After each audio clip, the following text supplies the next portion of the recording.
सबसे पहले तो हम ये समझ लें कि कार्तिक का महीना जो आता है तो इसका नाम कार्तिक का ही महीना क्यों रखा? शंकर जी के पुत्र के नाम पर ही इसका नाम क्यों रखा?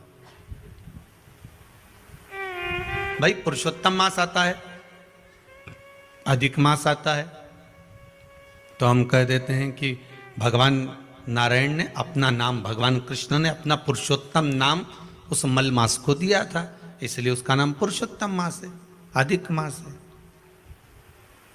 पर कोई आपसे पूछ ले कि ये जो कार्तिक का महीना आता है तो ये शंकर भगवान के पुत्र का नाम है कार्तिक है, फिर ये इस महीने का नाम कार्तिक क्यों रखा गया, उसका कारण क्या था? तो सर्वप्रथम इस महीने को कार्तिक मास इसलिए कहा गया क्योंकि ये वो महीना है जिस महीने में भगवान कार्तिकेय ने तारकासुर का संहार किया था।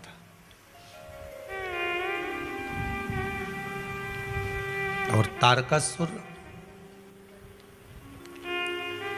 संपूर्ण ब्रह्मांड में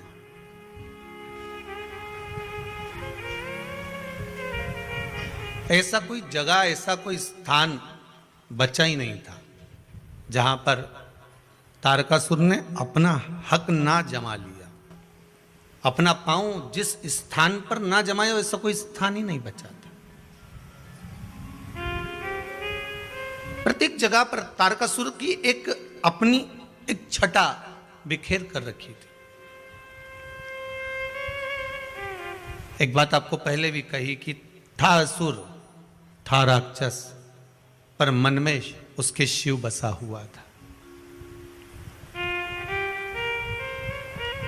मन में शंकर थे। और फिर ध्यान देना, शक्कर गुड़ चाहे दिन में खाओ चाहे रात को खाओ, शक्कर शुगर चाहे दिन में खाओ चाहे रात को खाओ, उजाले में खाओ चाहे अंधेरे में खाओ, कोई भी खाएगा वो मीठी ही लगेगी। लगेगी कि नहीं लगेगी? क्या अंधेरे में उसका स्वाद चेंज हो जाएगा? अरे बोलो तो, होगा चेंज? नहीं। दिन में अलग स्वाद आएगा क्या उस शुगर का, उस शक्कर का स्वाद अलग आएगा? नहीं। दिन में भी वही स्वाद है तो रात्रि में भी वही स्वाद है। शक्कर का स्वाद ना दिन में बदला ना रात में बदला। शुगर शुगर थी, मीठी थी, मिठास थी और वो मीठी बनी रही है। दिन में खाई तो भी वही स्वाद है, रात में खाई तो भी वही स्वाद है, उजाले में खाई तो भी वही स्वाद है और अंधेरे में खाई तो भी वही स्वाद है। उसी तरह आपका मन नहीं है, शरीर में कष्ट है, रोग है, बीमारी है, आपका मन नहीं है तो भी आप टीवी खोलकर आस्था चैनल पर कथा श्रवण कर रहे हैं, आपका मन नहीं है तो भी आप कथा में बैठे हुए हैं, आपका मन नहीं है तो भी आप शिव जी के मंदिर जा रहे हैं, आपका मन नहीं है तो भी आप व्रत कर रहे हैं, आपके शरीर में कष्ट है इसके बाद भी आप भगवान की भक्ति धारण कर रहे हैं, तो भी आप भगवान के भजन में लगे हुए हैं। तो ये विश्वास मानकर चलना कि भले दिन में खाओ चाहे रात को खाओ, शक्कर शक्कर होती है, मिठास मिठास होती है। उसी तरह तुम बेमन से शिव की कथा सुनो चाहे मन से शिव की कथा सुनो, कथा कथा होती है, उसका फल मिलता जरूर, वो फलती जरूर है। उस कथा का फल, उस कथा का जो रस तत्व है, उसका जो स्वाद है वो आपको प्राप्त जरूर होगा।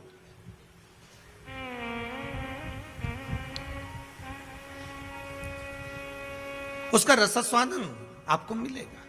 आपने जो श्रवण करा है उसका फल आपको मिलना है। बीज बो दिया और बीज बोया भूमि के अंतर्गत, उसके बाद उसमें पानी का सिंचन दे दिया, एक बार दो बार, फिर उसने जड़ जो पकड़ी है उसके बाद उसमें जो फल लग रहा है वो वही जान सकता। आपने तो केवल एक फल को बो दिया था, लगा दिया था, फिर उसके बाद में वो अपने आप पनपता गया, लगता गया, लगता गया।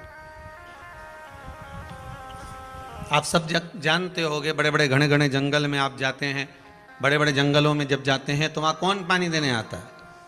वहाँ जंगल में कौन पानी देने गया, कौन बीज बोने गया, कौन गया वहाँ कि यहाँ पानी डालना है, यहाँ बीज बोना है? फिर भी इसके बाद भी वहाँ वृक्ष लगे हुए हैं, बड़े बड़े फल लग रहे हैं, कहीं आंवला लग रहा है, कहीं आम लग रहा है, कहीं कुछ लग रहा है। कुछ ना कुछ प्राप्त हो रहा है, कहीं सीताफल लग रहा है, कहीं फल लग रहा है, कहीं राम फल लग रहा है, कहीं सैतूत लग रहा है, कुछ ना कुछ उसमें लग रहा है।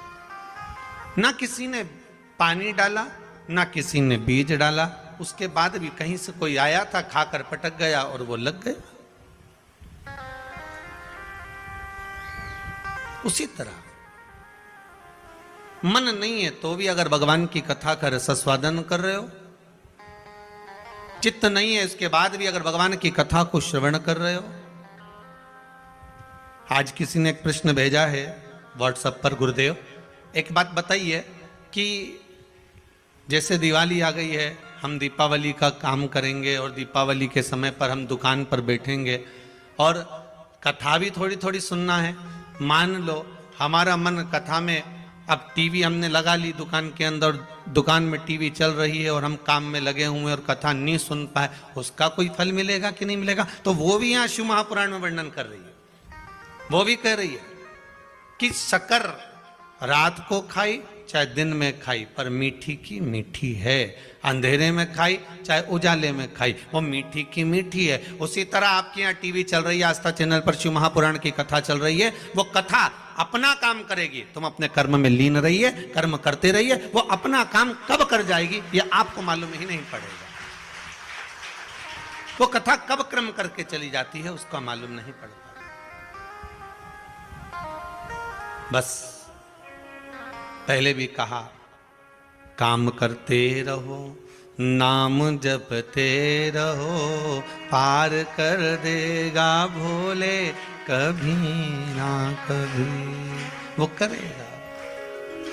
आप अपने कर्म में लगे रहिए, भगवती स्मरण में लगे रहिए। हाँ, यदि 2 क्षण भी आपके यहाँ पर ग्राहक आ रहे हैं, लगातार चल रहे हैं, एक क्षण की भी सत्संग की आवाज आपके ग्राहक पर, आप पर, परिवार में किसी व्यक्ति पर पड़ जाती है, तो उसका सुख आपको ही तो प्राप्त होगा, कहां दूसरे को मिलेगा।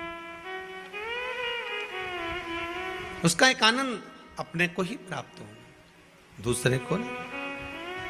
महाराज तारकासुर था राक्षस, असुर था। जब तारकासुर को आते हुए देखते थे तो ब्रह्मदेव खुद भी चले जाते थे, ब्रह्मा जी सामने खड़े नहीं होते थे। तारकासुर को आते हुए देखते थे तो भगवान विष्णु भी वहां से चले जाते थे।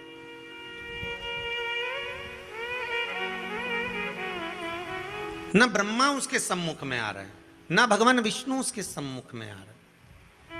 पर अब जरा विचार करिए कि भगवान ब्रह्मदेव और भगवान नारायण को क्या दिक्कत थी? उसको मार सकते थे, उसका संहार कर सकते थे, फिर क्या दिक्कत हो? कहा कि जितना बड़ा वो असुर था, जितना बड़ा वो राक्षस था, उतना बड़ा ही वो शिव का भगत था। जैसे रावण लंकाधिपति लंकेश, रावण लंकेश लंकाधिपति रावण भी ऐसा ही था असुर, राक्षस प्रवृत्ति थी, राक्षस जीव था, पर ब्राह्मण कुल में जन्म लेने के कारणवश वो भगवान शिव का उपासक भी था।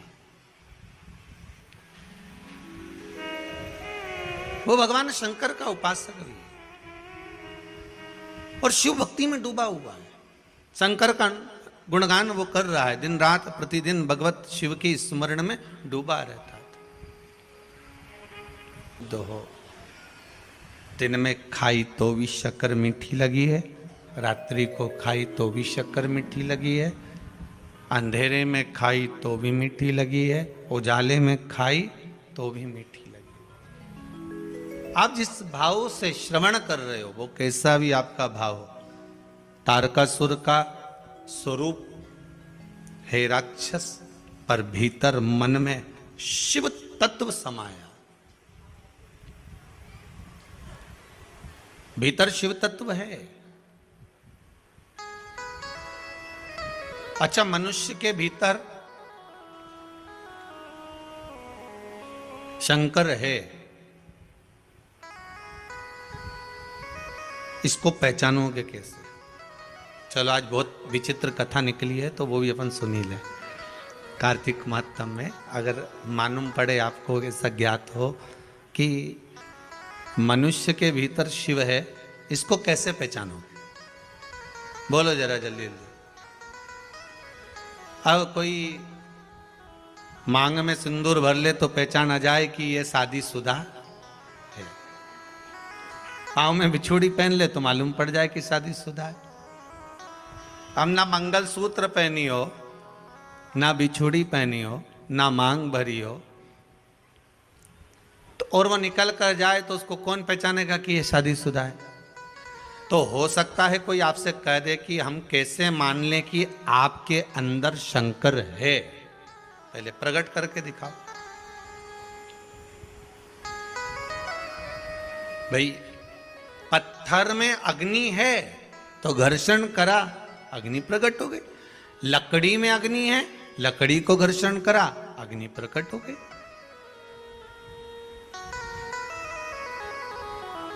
शरीर में अग्नि तत्व है, घर्षण करा, हथेली गर्म हो गई।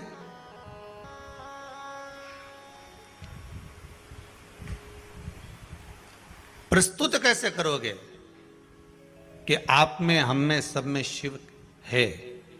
उसको प्रकट कैसे करोगे? उसको सामने प्रस्तुत कैसा करा जाए? तो स्कंद पुराण में कहा, जहां पर श्री सत्यनारायण भगवान की कथा स्कंद पुराण में लिखी गई, उसके प्रथम में वर्णन किया गया कि 24 घंटे में से आप 1 मिनट भी आपकी वाणी पर अगर सत्य वचन आया है तो समझ लेना कि शिव आपका है और शंकर आपके अंदर समाहित है। 24 घंटों में से केवल 1 क्षण भी आपकी जिह्वा पर सत्य आ गया तो समझ लेना कि शिव प्रगटा है, शिव सामने प्रकट हुआ है, शिव साक्षी में आया है। अब एक व्यक्ति ने कहा मैं तो 24 घंटे ही झूठ बोलता हूं। हमने कहा देखो सत्य निकला कि नहीं निकला। एक व्यक्ति बोला आप बोल रहे हो कि सत्य निकलेगा तो शिव है, मानो सत्य निकलेगा तो शिव, तो मैं तो 24 घंटे झूठ बोलता हूं। तो हमने कहा ये सत्य बोला कि नहीं बोला? सत्य तो होएगा, मतलब शिव तत्व प्रत्येक जीव के अंदर है, प्रत्येक मानव के अंदर, चलाचर, जलचर, थलचर, वायुचर, जितने जितने हैं उसमें सब में प्रकट है। अब उसको आप कैसे भी, जैसे कल करवा चौथ गया, कल था ना, है सबका व्रत था, तो किसी ने प्रश्न किया कि गुरुजी एक बात बताओ, आज आप फ्री हो? हमने कहा एक प्रश्न करना है। हमने पूछा क्या? एक तो आज कथा नहीं आ रही, हमने कहा 1 दिन की छुट्टी रखी थी जिससे करवा चौथ का पूजन कर लो, है? रोज महादेव को मनाते हो, आज देव को मना लो, इसलिए पूजन छुट्टी रखी। तो उन्होंने कहा गुरुदेव ये बताओ, जब भी माताएं जब मेहंदी मंडवाती है तो मेहंदी मंडवाते समय हथेली में बीच में अपने पति का नाम क्यों लिखाती है? मैंने कहा इतनी सी बात के लिए तूने मैसेज करा, ये तो तू कैसे भी पूछ लेती, अपने रिश्तेदारों से पूछ ले, परिवार में किसी से पूछ ले कि हथेली पे पति का नाम क्यों लिखा। तो कह नहीं हमने पूछा पर सही जवाब नहीं मिल रहा। हमने कहा सही जवाब बस सही इतना सा है कि नारी मेहंदी मंडवाती है तो हथेली पे अपना पति का नाम इसलिए लिखवाती है कि पति मेरी मुट्ठी में रहे।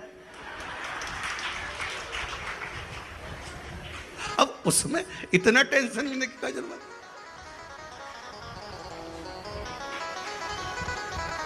उसने अगला मैसेज लिख के फूल बनाया और हाथ जोड़ के लिख दिया श्री शिवाय नमस्तुभ्यम।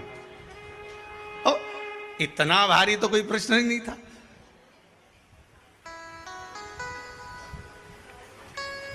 अब समझो तो वो बात।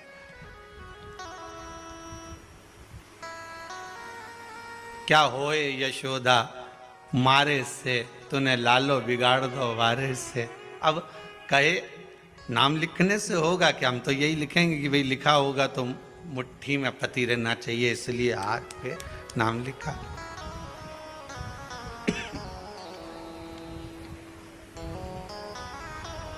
नहीं तो कई हैं, यहाँ शंकर जी का नाम लिख लो, यहाँ लिख लो, यहाँ लिख लो, और बचा कुचा था तो शिव जी का नाम ना जाने कहाँ कहाँ महाकाल। तुम देखना कहीं मिलेंगे आपको बहुत सारे, कोई यहाँ नाम लिख रहा है, कोई यहाँ नाम लिख रहा है, कोई यहाँ नाम लिख रहा है, कोई यहाँ नाम लिखे।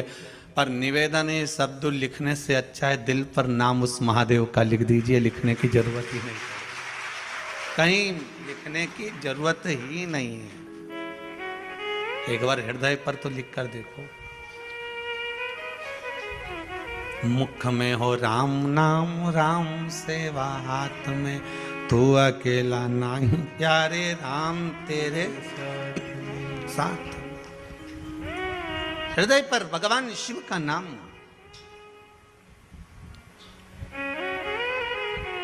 तन पर नाम लिख लोगे, उसका कोई मूल तत्व नहीं है, पर मन पर एक बार लिखा गया तो उसकी मूलता। ताड़कासुर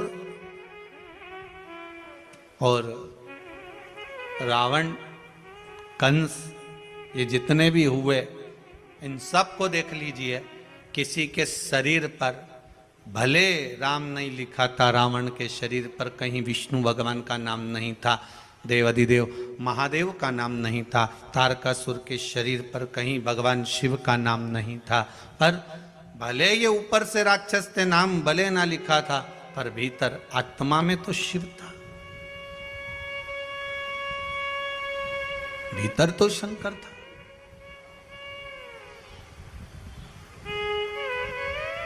और एक बार शिव अगर भीतर समाहित हो गया, मेरे देव अधिदेव महादेव एक बार अगर आपके भीतर समाहित हो गए,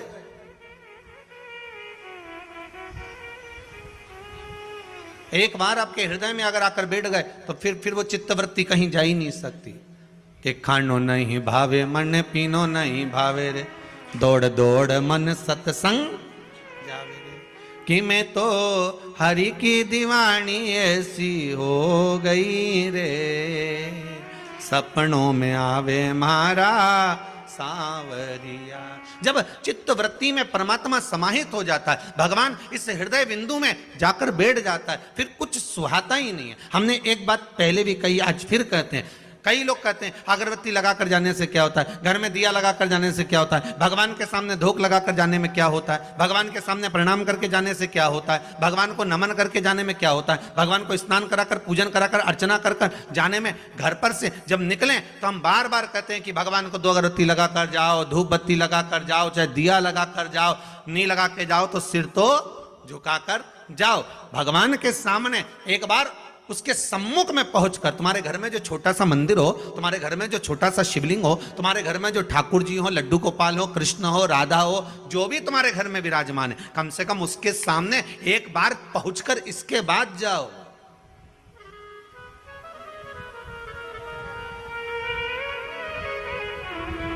पीटी उषा दौड़ में पहले निकलती है। एक बार इंटरव्यू में आया था, उससे पूछा गया कि तुम दौड़ती हो तो इतनी आगे कैसे निकल जाती हो। पीटी उषा ने कहा, मेरी मां ने कहा था जब तू कहीं कंपटीशन में जाएगी तो ठाकुर जी का दर्शन कर कर जाना, और जब पहला घुटना तू जमीन पर टेके और दौड़ने की तैयारी करे, उस समय तेरे मन में यह भाव आना चाहिए कि भगवान कृष्ण तेरी माखन की मटकी लेकर भागा है और तू उसको पकड़ने के लिए जा रही है। पड़ोसी को मत देखना, बस कृष्ण को देखना, और कृष्ण को पकड़ने के लिए जाएगी तो यह पक्का है कि दुनिया के लोग पीछे रह जाएंगे, तू आगे निकल जाएगी। और वही करती है वो।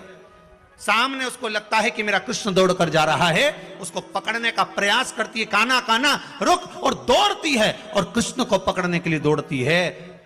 तो कब मंजिल सामने आ जाती है मालूम नहीं पड़ पाता। उसी तरह हमारा शास्त्र कहता है, हम जब भगवान के सामने धूप लगाकर, अगरबत्ती लगाकर, धूपबत्ती लगाकर, दिया लगाकर हम किसी भी कार्य के लिए जा रहे हैं, चाहे दुकान पर जाओ, व्यापार में जाओ, सर्विस पे जाओ, नौकरी पर जाओ, व्यवसाय में जाओ, तुम भगवान के आगे धूप लगाकर जा रहे हो, तो यह सिद्धता है कि तुम्हारा जो दिन भर का कर्म होगा वो सफलता की ओर बढ़ते चले जाएगा। ये पक्का है। दिन भर का जो कर्म होगा उसमें सफलता। ये एक बात आई है किसी की, बड़ी सुंदर है महाराज।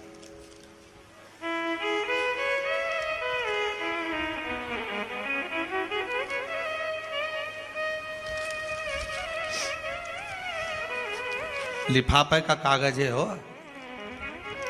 आधा लिफाफा उनके पास में ही है। नमः शिवाय। गुरुजी चित्तौड़गढ़ से आई हूं मैं। कहाँ बैठी हैं? हाथ उठाओ जरा। हाँ जरा माइक दे ना।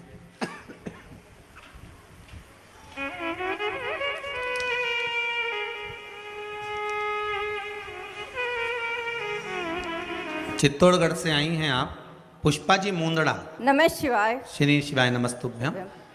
कहाँ से हैं? चित्तौड़ से। चित्तौड़गढ़ में कहाँ से हैं? चित्तौड़गढ़ सिटी से आई हूँ। जी जी। क्या बाबा ने कृपा कर दी? मेरे बेटे की जॉब लग गई। नवरात्रि में आई थी मैं फर्स्ट दिन। नवरात्रि में आई थी? अभी नवरात्रि में? हाँ। पहले दिन आई थी? हाँ जी। और आके सुबह शाम को चली गई और बोल के गई यहाँ उसकी जॉब लग गई। कल आज ज्वाइन किया उसने जी। कल मैं वापस निकल गई आने के लिए। बाबा की कृपा हो गई। हाँ जय, धन्यवाद बेटी। अब नवरात्रि के पहले दिन से आज कितने दिन हो गए? अंदाजा लगाया जाए ज्यादा ज्यादा 20-22 दिन, 24 दिन, 25 दिन से ज्यादा नहीं। पर श्रीमती पुष्पा जी मुंदड़ा को बहुत बहुत बधाइयां देते हैं जो आपके बेटे का जॉब लगा। बाबा की कृपा हो। केवल विश्वास, आप आए, भगवान के प्रति आपका भाव जागृत हुआ, आपने नमन किया। केवल यहीं से मतलब नहीं, हम तो कहेंगे कि प्रतिदिन अगर आप भगवान के सम्मुख से आप निकल कर जा रहे हैं, किसी कार्य के लिए जा रहे हैं, तो भगवान को नमन कर कर जाइए, उससे नयन मिलाकर जाइए। नयन मिला। एक पत्र और है, बड़ा सुंदर है महाराज।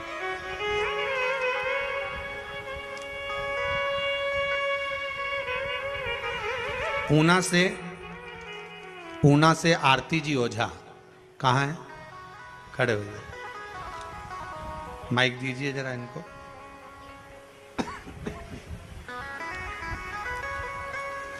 शिवाय नमस्तुभ्यम महाराज। श्री शिवाय नमस्तुभ्यम। आपने लिखा है आरती जी ओझा श्रीमती जी।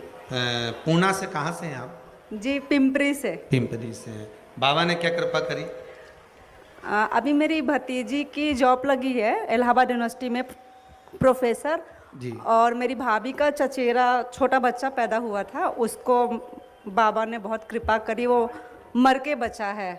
उसमें आपने लिखा है कुंदकेश्वर महादेव का जी, उपाय करा उपाय किया था और उन्होंने पशुपति व्रत किया था और मेरी भाभी आई थी। भतीजी के लिए पशुपति व्रत का प्रयोग करा गया था, जिसके अंतर्गत जी उसने टॉप किया महाराज, टॉप किया है। अच्छा, पीएचडी में। वाह वाह, बहुत बढ़िया, बहुत बहुत साधुवाद, बहुत बहुत विराजिए। हर हर महादेव। बाबा शिव की कृपा है, शंभु दयालु है। ऐसे आप लोगों की जॉब, सर्विस, नौकरी बाबा लगा कर रखे। हमारी भी नौकरी बहुत अच्छी है।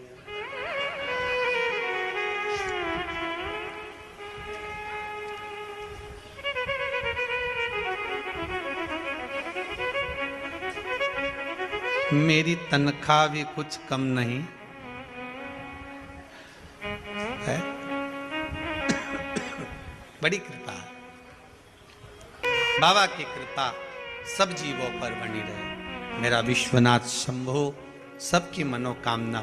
बहुत सारे पत्र हैं, जैसा जैसा समय मिलेगा वैसा वैसा स्मरण करेंगे। करुणा शिव की।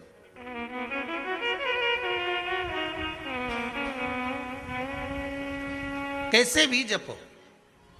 घर से निकलते समय, अपने भवन से निकलते समय एक बार भगवान का दर्शन कर कर निकलो। घर में जो मंदिर हो, देवालय हो, पूजन का स्थान हो, उसको प्रणाम कर कर निकलो। ज्यादा कोई नियम नहीं ले सकते तो एक नियम तो ले लो कि मैं सुबह निकलूंगा तो सबसे पहले भगवान का दर्शन करके, प्रणाम कर कर, अगरबत्ती लगाकर, दिया लगाकर, धूपबत्ती लगाकर तब निकलूंगा।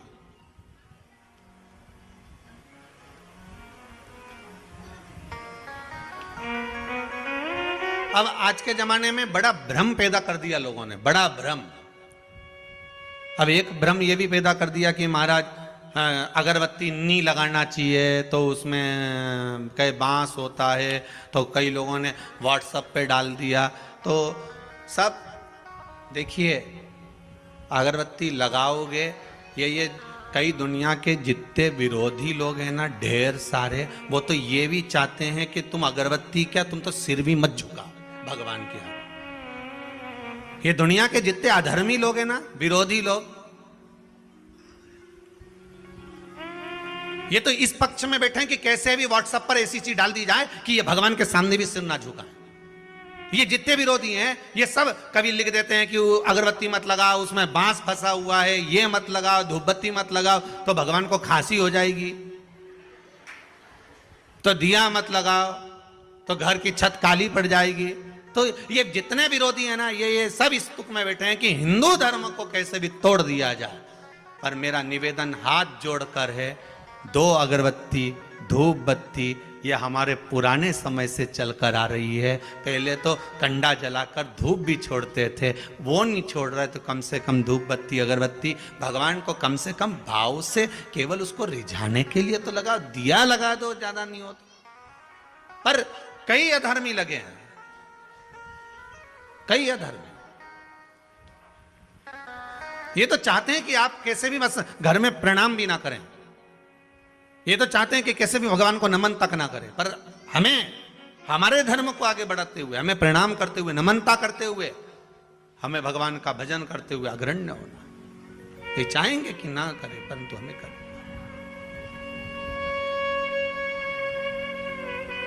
उसका स्मरण करते हुए आप 2 मिनट भगवान के सम्मुख में पहुंचो, प्रणाम करो, नमन करो, अगरबत्ती लगाओ, धूपबत्ती लगाओ, दिया लगाओ, ये आपकी मर्जी है। और कुछ नहीं कर सकते तो कम से कम उससे नयन मिलाकर तो जा सकते हो।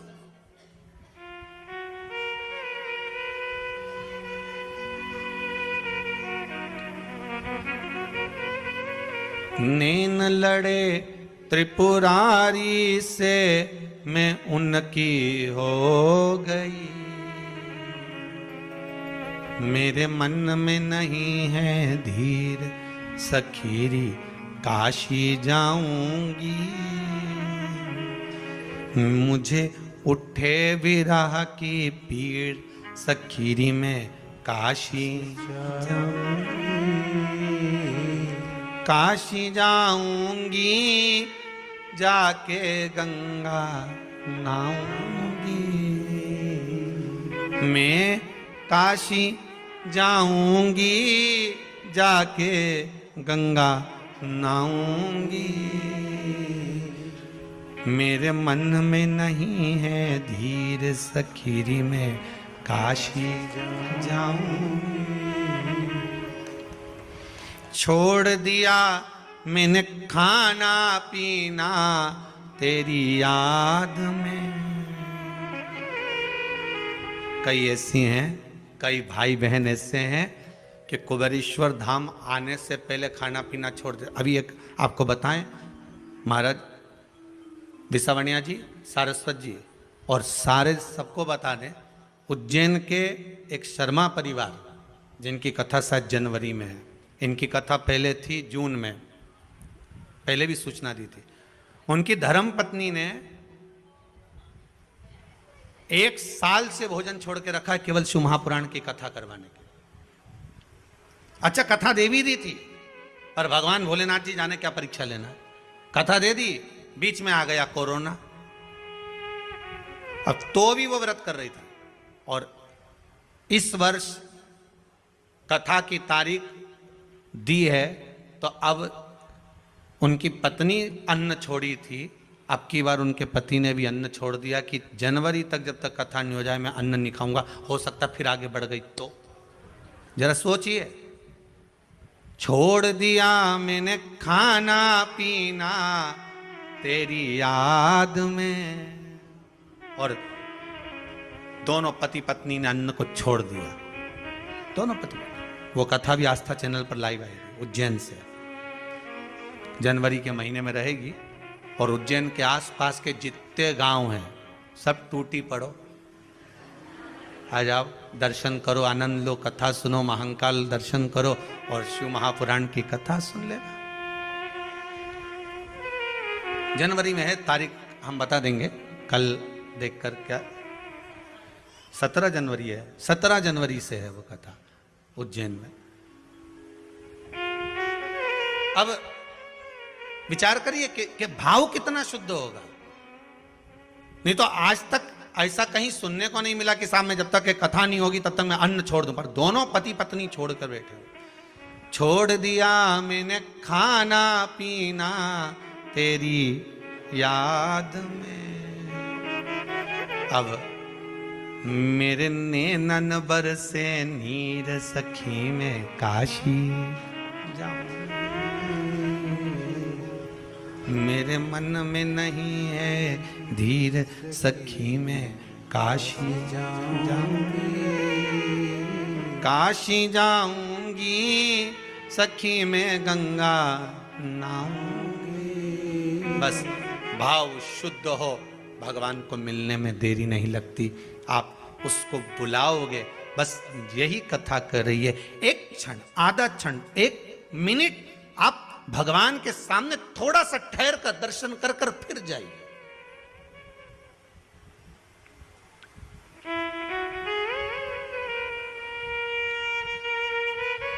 एक क्षण ठहर कर फिर जाइए।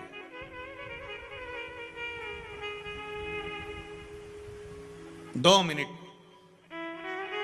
हम भगवान का दीदार, हम भगवान का दर्शन क्यों ना कर ले।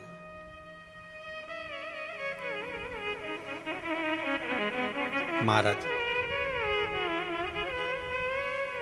षडानंद कार्तिकेय जी की धर्म पत्नी देवसेना, देखिए शिव महापुराण में कार्तिकेय जी के विवाह का कोई प्रसंग नहीं है। इसमें तो लिखा है कि कार्तिकेय बाबा ब्रह्मचार्य व्रत का पारण करें, पर ब्रह्मवेत्ता पुराण के अंतर्गत लिखा है कि कार्तिकेय महाराज की दो धर्म पत्नियां थी, देवसेना और वल्ली देवी। ब्रह्मवेत्ता पुराण में लिखा है कि कार्तिकेय बाबा की दो धर्म पत्नियां थी, एक था देवसेना, दूसरी वल्ली देवी, पर शिव महापुराण में नहीं लिखा। तो कोई कहे कि गुरुदेव आप बोल रहे हैं कि कार्तिकेय जी की धर्म पत्नी थी तो शिव महापुराण में नहीं लिखा, फिर कहेंगे ब्रह्मवेत्ता पुराण में लिखा। तो कार्तिकेय जी की जो धर्म पत्नी थी देवसेना, एक बार उसने भी कार्तिकेय बाबा से षडानंद जी से प्रश्न कर लिया था।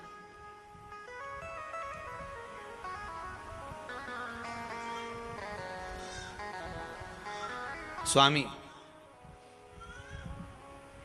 देवसेना बोलती थी स्वामी, इसलिए आज भी आंध्रा में कार्तिकेय बाबा को स्वामी ही कहा जाता है। कई लोग उनको अयप्पा स्वामी भी कहते हैं, श्री स्वामी भी कहते हैं। देवसेना ने कहा स्वामी मेरे मन का एक प्रश्न है, आप उसका उत्तर देंगे? जी बोलिए, क्या हुआ, क्या चाहती हो? देवसेना ने कहा प्रभु जी, सारी दुनिया के लोगों के एक मुख होता है, दो मुख होते हैं, किसी का 10 मुख भी होता है, पर आपके 6 मुख क्यों हैं? कारण क्या है षडानंद कार्तिकेय आपके 6 मुख का? भगवान कार्तिकेय महाराज ने अपनी धर्म पत्नी देवसेना से कहा, देवसेना सुनो, मेरे 6 मुख ये मुझे गंगा जी की देन है। जब मेरा जन्म हुआ था तब मैं 6 भागों में प्रकट हुआ था, पर मेरी माताओं ने, कृतिकाओं ने, संतों की धर्म पत्नियों ने मुझे एक कर दिया, मुख 6 रखे, शरीर एक कर दिया। तो प्रभु जब माता कृतिकाओं ने आपके शरीर को एक कर दिया था तो मुख को एक करने में क्या दिक्कत थी?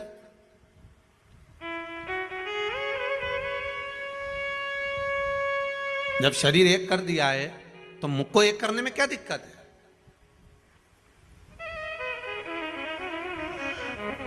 क्या कारण है?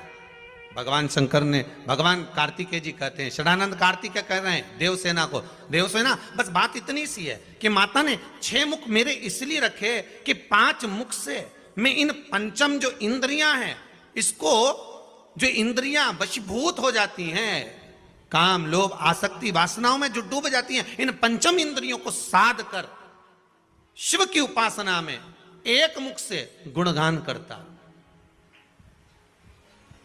5 कर्मेंद्री, 5 ज्ञानेंद्री और एक मन। बस ये मन जो छठा है इसको साधना है। 11 इंद्री में 5-5 को अगर एक साधने के लिए रखा है मैंने। सुई का धागा और जीवान जितनी लंबी होती है ना उतनी उलझ जाती है। क्या क्या जम के बोलो जरा, माताओं को तो ज्यादा मालूम होगा। सुई का धागा जितना लंबा लिया और 2-3 बार इमें तकिया की खोल में या गादी की खोल में निकाला और निकालते से फिर वो धागा आगे जाके, अरे बोलो तो जम के उलझ गए।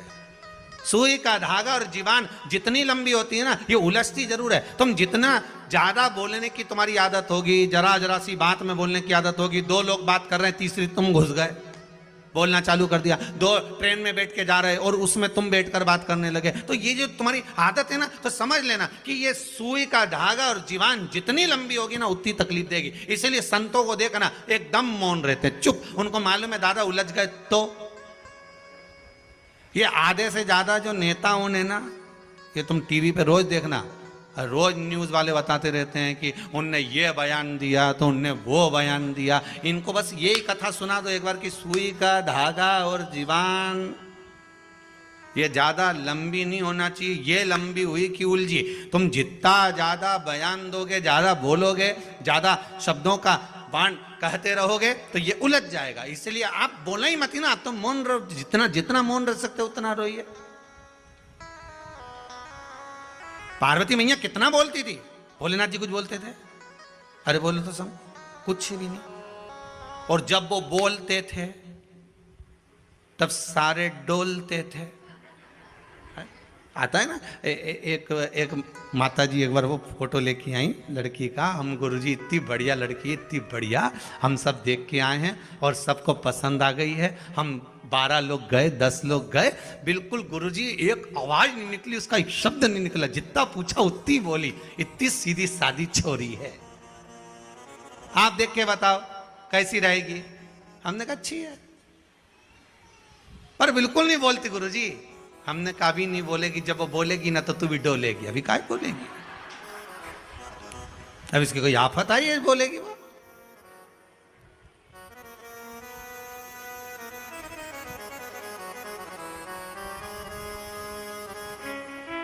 कहां?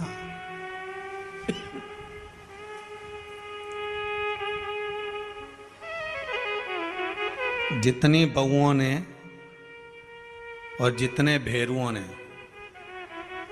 कल स्टेटस पे अपने अपने फोटो लगाए हैं ना राम जी, इतने ही फोटो एक दिन मदर्स डे पे अपनी अपनी सास के साथ जरूर लगा देना।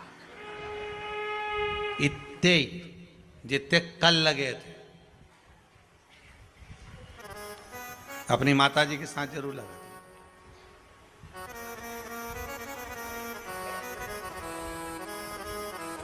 उतना ही जितना लगा, जितनी लंबी जीवान होगी और जितना सुई का धागा लंबा होगा उतना तकलीफ देगा। बस वो सुई के धागे की आदत होती है कि जब आप गुथने बैठ जाते हो, जब लगाने बैठ जाते हो, तब वो धागा कहीं ना कहीं आगे जाकर उलझ जाता है। तो उसको सुलझा नहीं सकते, फिर बड़े प्रयास करना पड़ेगा। आप क्या करोगे उसको सुलझाने के लिए? तो कहा एक काम करो कि सुई में से धागे को वापिस निकालो, और निकाला धागा वापिस, और फिर वापिस उसको सही करने का प्रयास किया, वापिस सही, फिर निकाला गया, फिर उसको सही किया गया। तो मत हो, जितना मौन हो सकते उतना हो जाओ। क्या किसको रोइए, जम के बोलो, चादर तान के सोइए। आग लगे बस्ती में अपन रहो मस्ती में। एकदम मौन रहिए, जितना चुप रह सकते हो, जितने आनंद में रह सकते हो, जितने मस्ती में रह सकते हो उतना रहिए। और चुप रहकर जो सुख है ना, उतना सुख कहीं नहीं मिल सकता। चुप रहिए।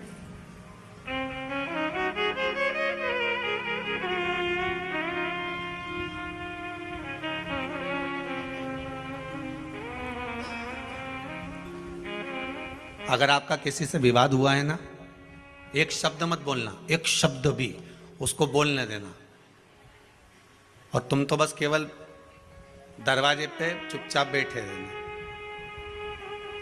एक दिन मत बोलो, 2 दिन मत बोलो, 3 दिन मत बोलो, चौथे दिन मत बोलो, पर जिससे विवाद हुआ है ना, वो रोज कुड़ के अंदर मारा जाएगा, इसके अंदर क्या चल रहा है, ये बोल क्यों नहीं रहा, आखिर बात क्या है, ये मुंह से कुछ बोला क्यों नहीं, ये बोल क्यों नहीं रहा, कोई सूचना क्यों नहीं आ रही, कोई बात क्यों नहीं आ रही।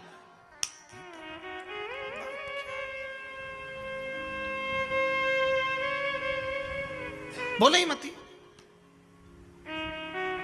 जितनी जीवान लंबी होगी उतना तकलीफ आपको होगी, और जितना धागा लंबा होगा सुई का उतना वो सिलने में तकलीफ होगी, उलझेगा वो, पक्का है, उसको सुलझ।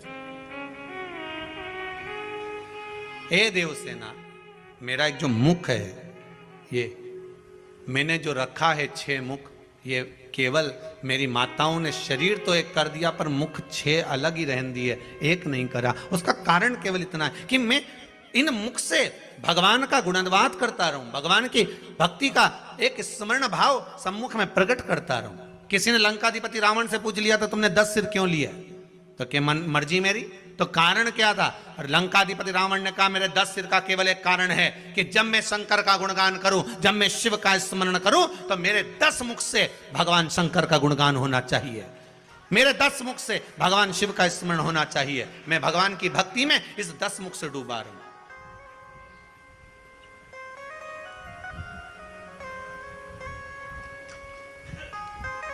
जिह्वा भी छोटी पड़ जाए भगवान की भक्ति में।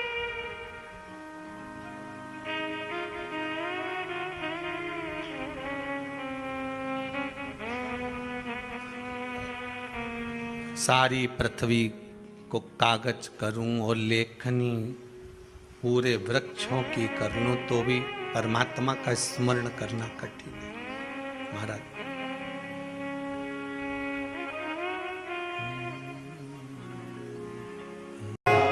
शिव कथा कह रही है, कार्तिकेय षडानंद कथा कह रहे हैं। भगवान कार्तिकेय जी महाराज कहते हैं कि मेरा जो मुख मिला है ये भगवान की भक्ति का गुणगान गाने के लिए मिला है, भगवान की भक्ति का गुणगान गाने के लिए। भगवान ने अगर शरीर दिया है, भगवान अगर शरीर दिया है तो भगवान की भक्ति को धारण करने के लिए दिया।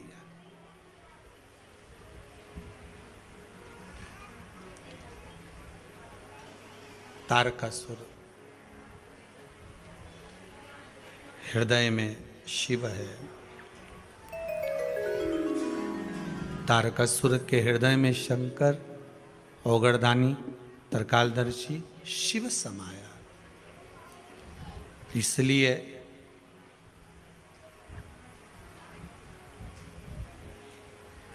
कार्तिक के महीने में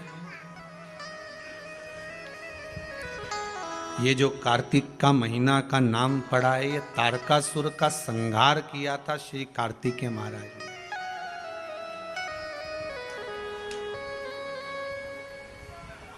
इसलिए कार्तिक के महीने की मूलता कही गई। कोई साधारण व्यक्ति का संहार नहीं करा है।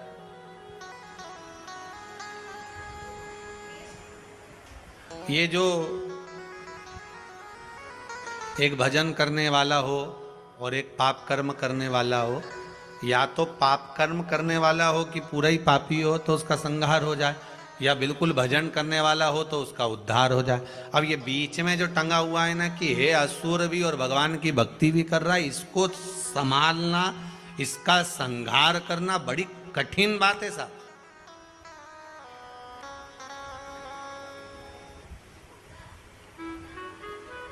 ये पुराने समय के जो ये होते थे ना डाकू, आज के जमाने में तो सभी डाकू हो गए।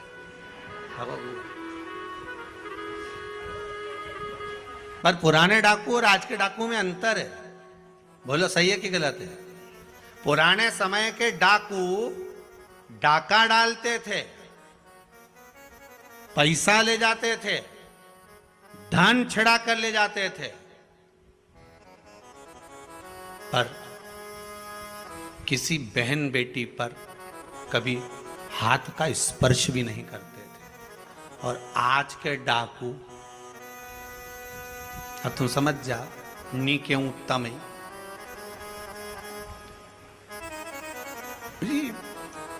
और कितना, बस एक काम था इनका कि इनको धन लेकर आना है, इनको पैसा उठा कर लाना है, धन लाना है। और जाने से पहले कहाँ जाते थे? डाका डालने से पहले जम के बोलो, जिस देवी को मानते थे, जिस देवता को मानते थे, पहले उनके यहाँ जाके नमन करके अगरबत्ती लगाए, धूपबत्ती लगाए, निवेदन करके फिर जाते थे कि आज हम डाका डालने जा रहे हैं। भवानी और ये भवानी दोनों को लेकर जाएंगे, हम आएंगे, तेरी आराधना करेंगे।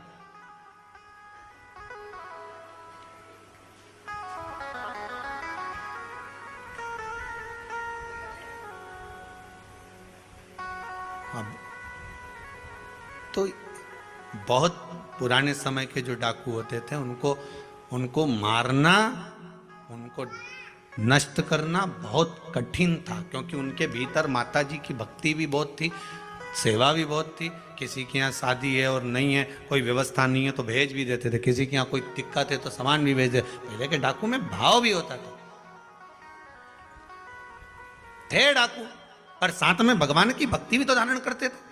तो इनको मारना बड़ा कठिन हो जाता था। या तो एक पापी हो जिसको मार दिया जाए, संहार कर दिया जाए, या एक धर्मात्मा हो जिसका उद्धार कर दिया जाए। पर ये दो बीच में है ना, इनकी बड़ी आफत है महाराज। अब ये तारकासुर राक्षस भी है और भगवान शंकर का भक्त भी है, रावण राक्षस भी है और शिव का भक्त भी है।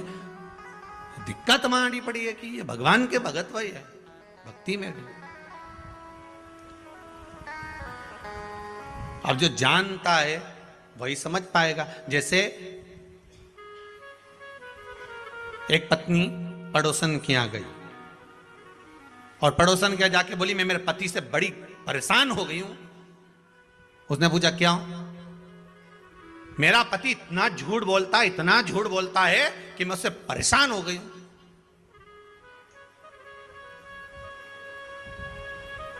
क्या झूठ बोला तेरे पति ने? सुबह से चिल्ला रहे हैं, मेरी जेब में से किसी ने 5,000 रुपए निकाल लिए। सुबह से चिल्ला रहे हैं कि मेरी जेब में से किसी ने 5,000 रुपए निकाल लिए, और मैं 4 बार बाथरूम में जाके गिन के आ चुकी हूं, 4,000 ही है। अब बताओ मेरा पति कितना बड़ा झूठा है, कितना बड़ा झूठा मेरा पति है। सुबह से चिल्ला रहा है 5,000 निकाल लिए जेब में से किसी ने, 5,000 निकाल लिए। सुबह से झूठ बोल रहा है 5,000 निकाल लिए, और मैं 4 बार बाथरूम में जा चुकी हूं और गिन के आ चुकी, तो मुझे 4,000 ही मिले। अब बताओ कितना झूठा है। अब ये नहीं कह रही खुद चोटी, अब वो के झूठ बोल रहा है, वो दिख रहा है। 4,000 बोले। बस यही हमारा क्रम महाराज।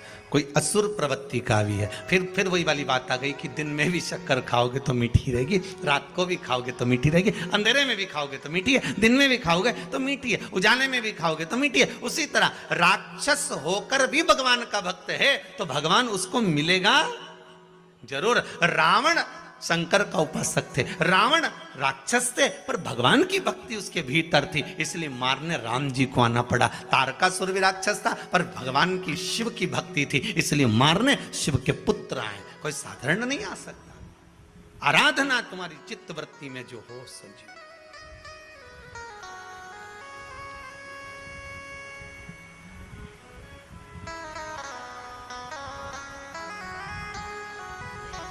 तेरा ही दिया मैंने खाया पिया है, तेरा शुक्रिया है, तेरा शुक्रिया। विचार करिएगा। तारकासुर का संहार शिव भगवान शंकर के पुत्र कार्तिकेय ने करा। कार्तिकेय ने संहार करा तो भी माता पार्वती जी ने कह दिया था इसके हृदय में शिव बैठे हैं, अगर कोई बाण छोड़े भी तो हृदय में नहीं लगना चाहिए। ध्यान रखना इस बात का। जी मां, बिल्कुल ध्यान रखूंगा। और युद्ध हुआ, इसीलिए कार्तिक का नाम कार्तिक के मास इस कार्तिक महीने का क्यों पड़ा? क्योंकि कार्तिकेय जी ने जब संहार करा, तारकासुर के पूरे शरीर पर बाण छोड़े गए, सारे शरीर का संहार किया गया, सारे शरीर पर बाण छोड़े गए, पर तारकासुर के हृदय में बाण नहीं छोड़ा गया, क्योंकि उस हृदय में शिव समाया था और शिव के हृदय में राम समाया था, मेरा नारायण समाया।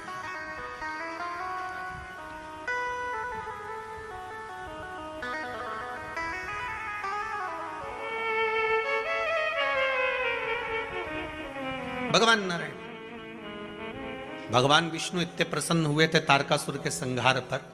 शिव इतने प्रसन्न हुए भगवान विष्णु कि सीधे भगवान शंकर के पास पहुंच गए। भगवान नारायण ने जैसे ही भगवान शंकर के पास पहुंचे तो शिव जी तो बैठे हुए थे बड़ी आराम से कैलाश पर्वत पर। भगवान विष्णु ने जाते से कहा, हर हर महादेव। कैसे आना हुआ? क्या हो गया? कैसे आयो? शंकर जी ने पूछ लिया। भगवान विष्णु बोले, प्रभु बात इतनी सी है कि आपके पुत्र ने तारकासुर का संहार कर दिया, तो रजिस्ट्री कराना है। रजिस्ट्री? हाँ। क्या रजिस्ट्री? आपने अभी आपको पहले भी कथा में कहा, इससे पहली कथा में भी कहा, घड़ी शिव ने बनाई, पल शंकर जी ने बनाया। घड़ी, पल, समय, नक्षत्र, वार, तिथि, महीना, वर्ष सब शिव का बनाया हुआ। सारा की सारा सृष्टि का जितना ये घड़ी, पल, समय, सब महीने, 2 महीने, साल, ये सब शिव के बनाए हुए हैं। जब सब शंकर जी ने बनाए तो प्रभु रजिस्ट्री कराना। रजिस्ट्री किस चीज की? कि 12 महीने जो आपने बनाए हैं उसमें से 1 महीना आपके बेटे के नाम करना। होगी रजिस्ट्री? 12 महीने में से 1 महीना किसके नाम पर है? जम के बोल दो, कार्तिक जी। बाकी के सारे महीने उठाकर देख लो, पूस, माघ, चैत्र, अश्विन, जितने भी महीने देखोगे किसी देवता के नाम पर नहीं, केवल 1 महीना। और एक वो 3 साल में एक बार आए, कौन सा? अधिक मास। वो भी भगवान ने दिया और वो 12 महीने में नहीं आए, वो तो बीच में फंस जाए, इसलिए उसका नाम है 12 से अधिक, इसलिए उसका नाम अधिक मास। तो भगवान कृष्ण ने उसको अपना नाम दिया पुरुषोत्तम। पर बाकी के 12 महीने निकाल कर देख लो आप। माघ मिलेगा, पूस मिलेगा, चैत्र मिलेगा, वैशाख मिलेगा, अश्विन मिलेगा, सारे महीने मिलेंगे, मल मास आदि अधिक शाम मिल जाएंगे, पर देवता के नाम से कोई मास नहीं मिलेगा। देवता के नाम से अगर कोई मिलेगा तो केवल 1 मिलेगा, वो है कार्तिक मास। क्योंकि यहाँ प्रॉपर्टी में लिख दिया गया, सील ठप्पा लग के सिग्नेचर होके ठप्प लग गया कि ये कार्तिक मास, ये महीना इनका है। तो पूछा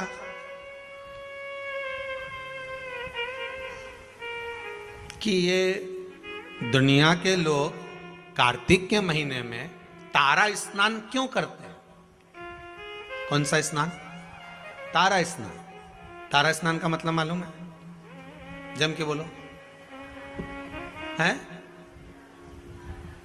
तारा स्नान का मतलब क्या है? अंधेरे में स्नान, मतलब सूर्य का प्रकाश आए उससे पहले ब्रह्म मुहूर्त में सुबह सुबह स्नान कर लेना। तो तारा स्नान का मतलब कार्तिक महीने में क्यों वर्णन किया गया? तो उसकी भी एक कथा है महाराज, बड़ी सुंदर चरित्र है। एक बूढ़ी माँ थी, रोज प्रतिदिन तारा स्नान करती थी, उसका नियम था।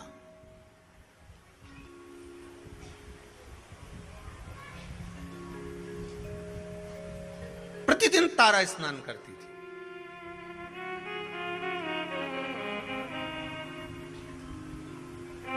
अच्छा, तारा स्नान का भी बड़ा महत्व है महाराज जी। समय के अनुसार हो जाए तो ठीक है,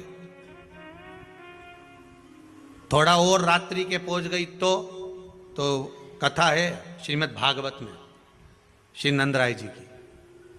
नंदराय जी स्नान करने चले गए यमुना जी के जल में।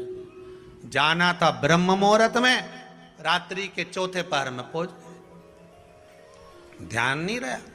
इनने तो अपने जैसे कई बार हो जाती गलती कि नहाना ही तो है, थोड़ा और जल्दी चल चलो, और जल्दी चल चलो, और जल्दी चल चलो। तो इनने क्या करा, बोरिया बिस्तर बांधा और गई ने नर्मदा जी में आधी रात के ही नहा ली। अब आधी रात के नर्मदा जी में नहीं, और विचार तो हमारे यहाँ हर चीज का एक समय बताया गया। हमारा शाही स्नान होता है तो भले वो शाही स्नान का महत्व है कि इतनी बजे से होगा, ब्रह्म मुहूर्त में होगा, ये रथ आएगा, ये ऐसा होगा, वो होगा, तो उसमें रात भर का स्नान का नहीं कहा गया कि तुम पूरी रात नहाते रहो। हाँ, ये हमारा महत्व है कि हम जाएं नहाएं, वो अपनी बात। बैसाख का स्नान कहा गया तो भी उसका महत्व बताया गया। ग्रहण का स्नान कहा गया तो रात्रि का स्नान बताएगा कि चलते ग्रहण में कुरुक्षेत्र में स्नान करो महाराज, वो एक अलग। परंतु यहां जो वर्णन किया गया, नंद बाबा एक बार स्नान करने के लिए गए और ब्रह्म मुहूर्त के पहले रात्रि में ही उन्होंने स्नान कर लिया। रात्रि का चौथा पहर चल रहा था और जैसे ही स्नान करने के लिए तीसरा पहर चल रहा था और स्नान करने के लिए जैसे ही यमुना जी में कूदे तो वरुण ने बंदी बना लिया, ले गए कि तुमने बिना पूछे जल में आधी रात को स्नान क्यों करा, बंदी बनाकर ले गए। भगवान कृष्ण उनको घर जाकर ढूंढे, मिले ही ना। ये श्रीमद् भागवत का चरित्र है, 10वें स्कंद में इसका वर्णन है। नंद बाबा मिल नहीं रहे। यशोदा जी ने कहा, लाला तेरे पिताजी को ढूंढ कर ला। अब कन्हैया ढूंढने के लिए गए तो नंदराय बाबा को कहीं मिलते ही नहीं। ढूंढते ढूंढते यमुना जी से पूछा, क्यों मेरे पिताजी स्नान करने आए थे? हाँ, कहां गए? तो क्या आपके पिताजी से गलती हो गई? यमुना जी बोली, क्या गलती हो गई? स्नान करना था ब्रह्म मुहूर्त में, कर लिए रात्रि के तीसरे पहर में। हो मेरे पिता से गलती हो गई। तो वरुण बंदी बनाकर ले गए। वहां पहुंच गए वरुण जी के पास। स्वामी, अभी तक वरुण भगवान कृष्ण के हाथ जोड़ते थे, आज भगवान कृष्ण ने वरुण जी के हाथ जोड़े, क्योंकि गलती हुई है मेरे पिता से। जीवन में अगर गलती स्वीकार करने की अगर आपकी आदत है तो जीवन में महान बनने से कोई नहीं रोक सकता आपको। आप गलती स्वीकार करना प्रारंभ कर दीजिए, महान बनने में कोई नहीं रोकेगा। पर आज के जमाने में कोई गलती स्वीकार तो करे।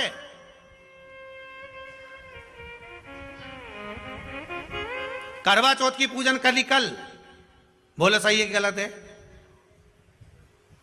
जरूरत थी करवा चौथ की पूजन करने की, करवे को लाई, पूजन करी, इकट्ठा करा, सब कुछ करा, और अभी तक वो करवा कहीं ना कहीं पड़ा होगा। जब जरूरत थी तो बीन के लिए, और फिर सास के कि क्यों री जरूरत पड़ी तो हेड लाई, अब पटक दिया, अब बेचारी सास उठाए। सही है कि गलत है?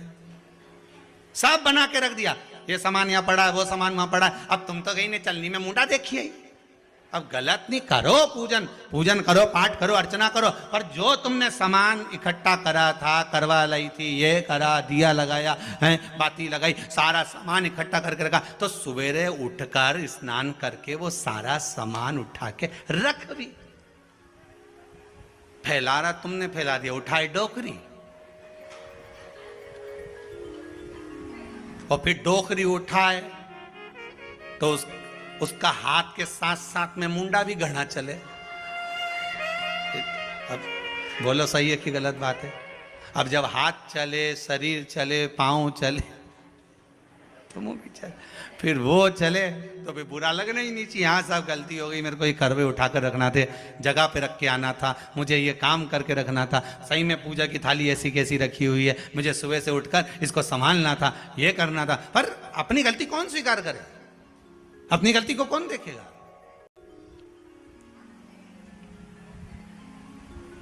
गलती मान लेना, अपनी गलती को स्वीकार कर लेना, यही महान बनने के लक्षण है। आपने स्वीकार कर लेना, हाँ मम्मी गलती हो गई, मैं अभी उठा देती हूं, मम्मी पड़े रहने दो, मुझसे गलती हो गई। वास्तव में मैंने पूजन तो करी, पर ये करवे तो यहीं रख दिया, मैंने सामान तो यहीं पड़ा रखा, और सोचूं कि पूरा पुण्य मिल जाए, मैंने जो व्रत करा उसका पूरा पुण्य मिलना चाहिए, तो पूरा काम भी करो। पूरा काम करोगी तो पूरा पुण्य मिलेगा, आधा काम करोगी तो आधा पुण्य। उठाओ, रखो, संभाल कर रखो जरूरतमंद जगह पर।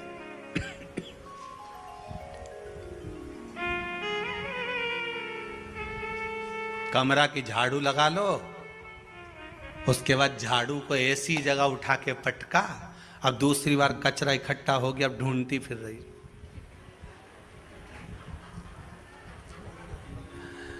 फिन्नी मिली कमरा में तो पड़ोसी गए कहीं झाड़ू है क्या तुम्हारे? हमारे कमरा की तो मिल ही नहीं रही है। ये कुबेरेश्वर धाम के ये जो कमरे बनाए ना, ये इधर से इधर जिसमें भगत लोग आए सो ठहर जाए कर जाए, इनमें भी एक एक झाड़ू धरी थी। अब अभी जितने ठहरे नहीं इनसे पूछ लो इनका कमरा में झाड़ू मिली? सब गायब। अब कचरा इकट्ठा हो जाए तो क्या करे, कहीं से झाड़ू लाऊं, और मालूम पड़े जो हाल की थी वो भी ले गई, वो मिले सो तो बस आदत हमारी यही है, हम गलती को स्वीकार नहीं करते। जिस दिन हमने अपनी गलतियों को स्वीकार करना प्रारंभ कर दिया तो महान बनने में देरी नहीं लगे। हम गलती स्वीकार नहीं करते, गलती को हम दूसरे पे थोप देते हैं। क्यों? झाड़ू रखी थी, हमें क्या मालूम, हम तो अभी आए, मतलब गलती दूसरे पे थोप दो। फिर से पूछा क्यों री लीला, झाड़ू कहाँ है? फेल लो, हम तो खुद पड़ोसन की लेके आए थे। तो ये उसी में कहा लेना, टीचर ने आते से पूछ लिया क्यों रे, ए पप्पू खड़े हो? Yes sir. धनुष किसने तोड़ा? पप्पू खड़े होके बोले मेरे बाप की सौगंध खाऊं, मैं तो लेट आया था, मुझे नहीं मालूम, मैं तो खुद आज क्लास में ही लेट आया। धनीराम तू खड़े हो जा। जी सर। धनुष किसने तोड़ा? मैं तो कल आया ही नहीं था। सब ने बहाने बनाए, कोई कहे ऐसा, कोई कहे ऐसा। बस हम गलती स्वीकार नहीं करें। अपनी गलती को जिस दिन हमने स्वीकार करना प्रारंभ कर दिया, मान लो उस दिन सुख हमारे सामने आ गया, सुख सामने आ गया, करा नहीं। बूढ़ी मां जाए, स्नान करे, आए,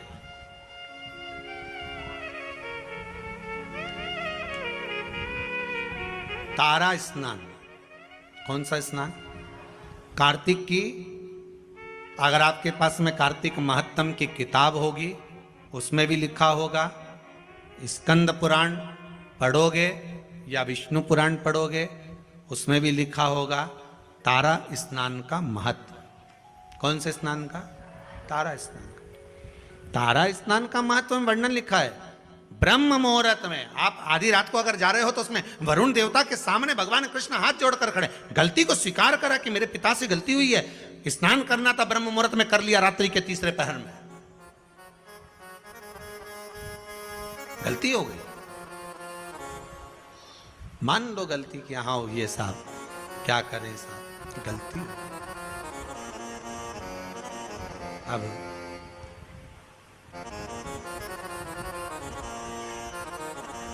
वरुण जी गलती तो हो गई, पर इतना जरूर है अब मेरे पिता से कभी गलती नहीं होगी, आप उनको मुझे वापस दे दीजिए। वरुण जी ने नंद बाबा को वापस दे दिया, गलती हो गई। हर चीज का एक समय होता है, उस समय की अनुकूलता में आप अगर भगवान की भक्ति को धारण करते हो, समय की अनुकूलता में भगवत स्मरण को धारण करते हो तो आपको उसका फल जरूर मिलेगा। ब्रह्म मुहूर्त का स्नान लिखा है तो ब्रह्म मुहूर्त में करिए। तारा स्नान लिखा है कि सूर्य उगे, सूर्य प्रकाशित हो उससे पहले आप स्नान कर लीजिए। एक बुढ़िया तारा स्नान कर लेती थी, चली जाती, तारा स्नान करती आती, मन में एक भाव जागृत हो गया, भगवान बहुत बुजुर्ग है, वो बहुत बूढ़ी है, जाती आती घर पहुंचती,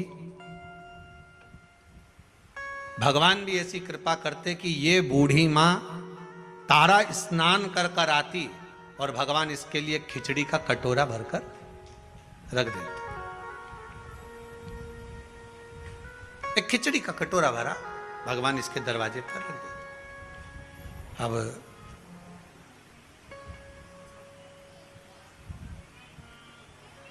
खिचड़ी के कटोरे को बूढ़ी मां के सम्मुख में रखा। माई कटोरा उठाया, भगवान को भोग लगाती, भगवान का दिया हुआ पात्र था उसी से पा लेती।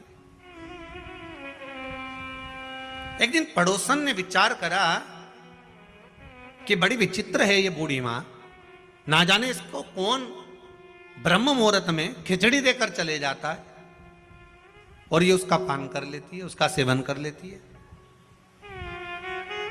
आज ये सुबह जब स्नान कर कर आएगी, पड़ोसन ने विचार करा उससे पहले मैं जाग जाऊंगी और जाग कर इसके खिचड़ी के कटोरे को उठाकर बाहर फेंकी आऊंगी।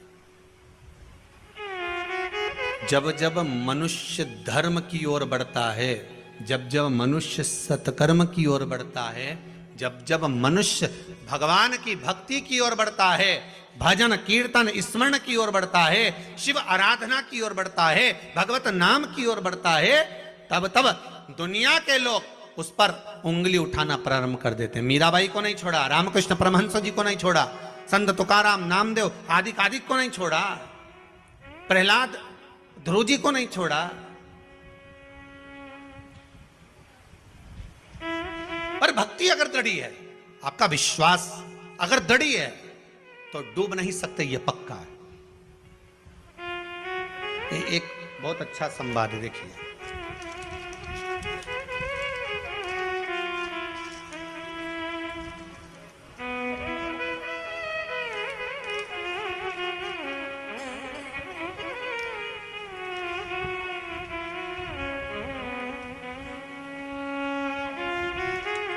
देखिए विश्वास की दृढ़ता देखिए इस प्रश्न में कितना है।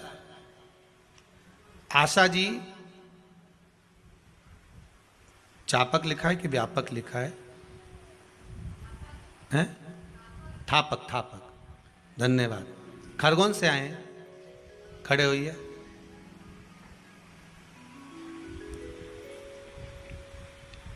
माइक पहुंचाओ जरा।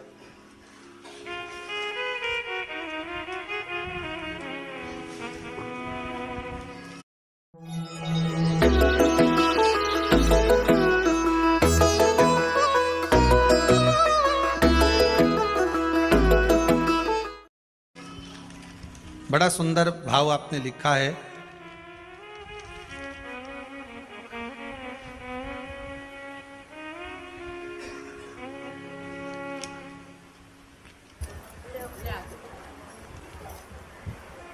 आपने लिखा है, आशा जी, आप कहाँ से आई हैं? खरगोन जिला भीकनगांव। भीकनगांव से आई हैं। आपने क्या लिखा है इसमें? आपने बाबा ने क्या कृपा करी आपको? 8 महीने पहले महाराज जी आपकी कथा सुनी थी मैंने जी। तो आपने जो अकाव के जड़ की जो बताया था, आंकड़े की जड़ का जो हाँ प्रयोग बताया। अकाव के जड़ का, तो मेरी बहू को 10 साल हो गए।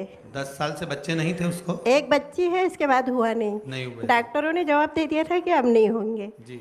और एक दिन पहले यानी संडे को मैंने आपका वो सुना और सोमवार के दिन मैंने ये उपाय आपका किया जी। और बस उसी महीने से मेरी बहू को बच्चा अब संतान रहेगा। जी हाँ, अब कितने महीने हैं उसको? 8वां महीना चल रहा है। बहुत बहुत बधाई, बाबा की कृपा। बैठिए। श्री शिवाय नमस्ते। श्री शिवाय नमः। विश्वास किसको कहते हैं? भरोसा किसको कहते हैं? अगर दृढ़ विश्वास है, भरोसा है और भगवान के प्रति, हाँ ये जरूर है, थोड़ी थोड़ी परीक्षा भगवान लेगा जरूर। सोने को जब तक तपाओगे नहीं तब तक वो निखरता नहीं है।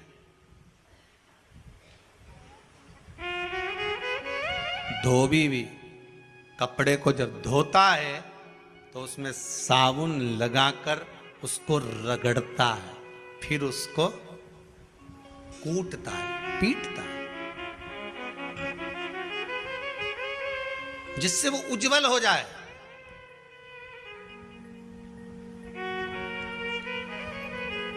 उसकी उज्जवलता उसको घसीटने पर, पीटने पर प्राप्त होती। मीराबाई की उज्जवलता काय से प्राप्त हुई थी? मीराबाई के लिए जहर का प्याला भेज दिया, शेर भेज दिया, सांप का पिटारा भेज दिया, उसमें उसकी उज्जवलता होगी। फिर डरने वाली बात नहीं, फिर वो बात ध्यान रखना, कोई ताला भी लगाए चाहे कूची भी लगाए, अभी पाला नहीं पड़ा है, भोले बाबा से मेरी प्रीत ना टूटेगी, भोले बाबा से, शंभू बाबा से मेरी प्रीत ना टूटेगी,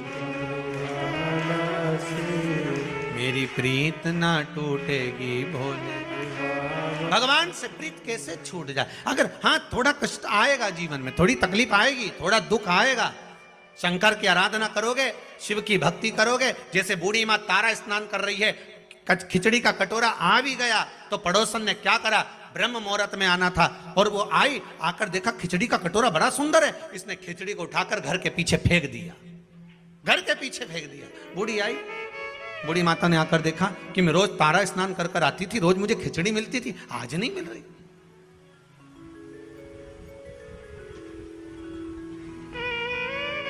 प्रतिदिन की दिनचर्या में थोड़ा बहुत अगर परिवर्तन हो जाता है तो आपको भी लगता है कि परिवर्तन हुआ क्यों।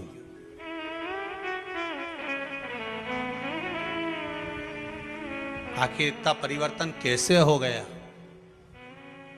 रोज प्रतिदिन पत्नी ताने पर ताना दे, कुछ भी बोल दे, और एक दिन करवा चौथ के दिन बड़ी मीठी बोले तो आपको लगता है कि परिवर्तन कैसे हो गया एकदम इतना। कहाँ तवा सीधा, कहाँ तवा उल्टा। कभी कभी मन में आ जाता है कि इतना परिवर्तन हुआ कैसे, आखिर कारण क्या बन गया इतना परिवर्तन का, क्या हो गया ऐसा कि परिवर्तन मूल हो गया, कारण क्या बना और क्या कारण हो सकता। मैं रोज आती थी तो मुझे खिचड़ी मिलती थी, वो खिचड़ी गई कहां। अब बूढ़ी मां को मिली नहीं। उसने नियम ले रखा था, एक नियम बनाकर रखा था कि जो भगवान मुझे प्रसाद दिए हैं मैं उसी का सेवन करूंगी, उसी का सेवन। आपसे भी निवेदन है, एक नियम आप भी जिंदगी में ऐसा बनाकर चलो कि मैं रोज भगवान का दर्शन करके जाऊंगा। जब तक सुबह में श्री शिवाय नमस्तुभ्यम नहीं बोल लूं 5 बार 7 बार 11 बार, तब तक मैं चाय नहीं पीऊंगा। भले बात से मैं बोलूं पर बोलूंगा जरूर, भले बात से मैं बोलूं पर बोलूंगा। श्री शिवाय नमस्तुभ्यम, अगर भोजन करूंगा तब मैं श्री शिवाय नमस्तुभ्यम जरूर बोलूं। एक नियम कोई सा भी बना लो, उठूंगा तो बोलूंगा, या भोजन करूंगा तब बोलूंगा, या मैं स्मरण करूंगा भगवान के कोई भी कार्य के लिए जाऊंगा तो मैं श्री शिवाय नमस्तुभ्यम या पंचाक्षर मंत्र ओम नमः शिवाय राम कृष्ण जो तुम्हारी मर्जी पड़े वो बोलूंगा, बोलूंगा जरूर।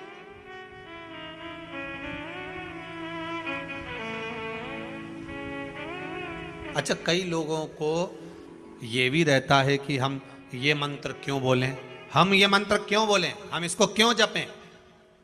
तो तुलसीदास जी ने तो अपनी रामचरितमानस में लिखा है ना, कलियुग केवल नाम आधारा, तुम्हारा मन पड़े उसको जप लो। मत बोलो श्री शिवाय नमस्तुभ्यम, मत बोलो नमः शिवाय, मत बोलो पंचाक्षर मंत्र। राम तो कह सकते हो, राम नहीं बोलो तो कृष्ण बोल लो, कृष्ण नहीं बोलो तो भवानी का नाम बोल लो, तुम्हारी मर्जी पड़े वो बोलो, पर बोलो जरूर, जो मन पड़े वो। एक बड़ा सुंदर भाव पहले सुनने को मिलता था, आजकल तो कम मिलता है, कि जग में सुंदर हैं 2 नाम। महाराज बड़ा सुंदर भाव का, जग में सुंदर हैं 2 नाम, चाहे कृष्ण कहो चाहे।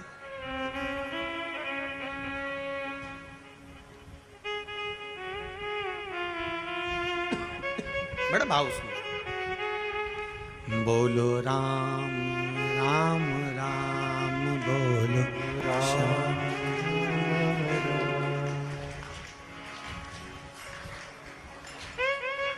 एक बेर शबरी के खावे। महाराज एक शबरी के दरवाजे पर जाकर बेर खा लेता है। और एक कहीं कुब्जा के पास, कहीं मीरा के पास, कहीं कर्मा के पास पहुंच जाता है। भाव की शुद्धता हो। आपकी मर्जी पड़े जिसे भज लो, पर भज लो।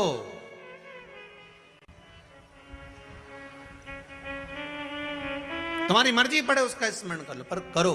एक नियम बना लो। श्री शिवाय नमस्तुभ्यम। अच्छे से बोलो एक बार प्रेम से, श्री। अरे साथ में बोलो, श्री शिवाय नमस्तुभ्यम। एक बार फिर से बोलिए, श्री शिवाय नमस्तुभ्यम। तुम्हारा मन पड़े वो भज लो, पर भजो। वो कहते हैं ना, पानी वही पीते हैं जिनको प्यास लगती है।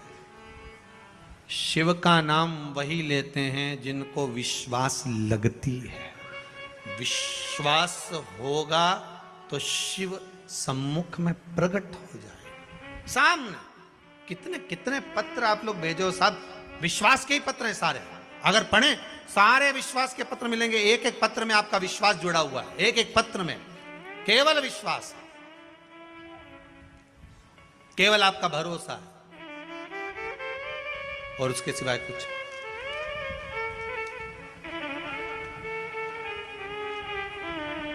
उसके सिवाय कुछ, केवल विश्वास जुड़ा हुआ है। महाराज, मैं आती थी, मुझे खिचड़ी मिलती थी, पर अब खिचड़ी नहीं मिल रही है। अब वो खिचड़ी ना जाने कहाँ चली गई, किसने फेंक दी उसको, कहाँ गई वो। अब खिचड़ी का पात्र ढूंढ रही है, पर मिल नहीं रहा। ढूंढा गया, मिला नहीं। जब मिला नहीं, आज भूखी रह गई। उसने नियम बनाया था, जो भगवान मुझे भोग देगा वही मैं पाऊंगा। कार्तिक महीने का एक नियम बना लो आप भी, कोई सा भी एक नियम। शाम के समय पर दिया लगाऊंगी मैं, बेलपत्री के पेड़ के नीचे, पीपल के वृक्ष के नीचे, या आंवले के वृक्ष के नीचे। वहां लगाने नहीं जा सकती तो अपने दरवाजे के बाहर लगाऊंगी, तुलसी के क्यारे में लगाऊंगी। ये भी नहीं कर सकती, परिंदे पर दिया लगाऊंगी, जहां पानी का मटका हो, हंडा हो, वहां लगा दूंगा।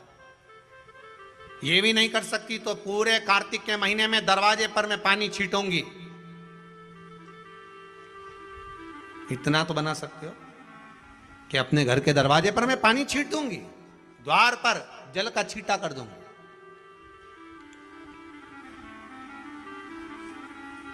ये भी नियम ना बने तो मैं प्रतिदिन ठाकुर जी को एक तुलसी का दल समर्पित कर दूं। तुलसी का दल। किसी भी महीने के अंतर्गत प्रसंग में आपने नहीं सुना होगा कि भगवान विष्णु और भगवान शंकर का मिलन हुआ, पर कार्तिक महीने की बैकुंठ चतुर्दशी का दिन एक ऐसा होता है जिस दिन शंकर और शिव, शंकर भगवान और भगवान विष्णु का मिलन होता है। एक बात आपको पहले भी कही, सारी दुनिया की दिवाली देखना और उज्जैन महाकाल के उस पावन नगरी में हरिहर मिलन देखना। कहां पर? जम के बोलिए जरा। उज्जैन महाकाल की नगरी में हरिहर मिलन देखना। सारी दुनिया में जितने, पूरी पृथ्वी पर जितने फटाके दिवाली पर छूटते होंगे, उतने फटाके उज्जैन नगरी में हरिहर मिलन के दिन छूटते होंगे। उतने फटाके कि आज शंकर और भगवान हरि का, मेरे ठाकुर का, मेरे राम का, मेरे कृष्ण का, मेरे गोपाल का मिलन हो रहा है। आज महाकाल राजा मेरे भगवान नारायण से मिलने के लिए आए हैं। और एक बात और अच्छे से कह दें, जितने फटाके दीपावली पर छूटते होंगे, उतने फटाके उससे ज्यादा भगवान शंकर और नारायण के मिलन पर छूटते हैं बैकुंठ चतुर्दशी पर। और जितने फटाके बैकुंठ चतुर्दशी पर उज्जैन महाकाल की नगरी में गोपाल जी और महाकाल के मिलन पर छूटते होंगे, उससे ज्यादा फटाका जिस दिन भक्त और भगवान मिलता होगा उतने छूटते होंगे। उससे ज्यादा फटाके तब छूटते हैं जब एक भक्त का मिलन भगवान से होता है। एक निर्मल मन का जीव जब परमात्मा से मिलन करने के लिए जाता है।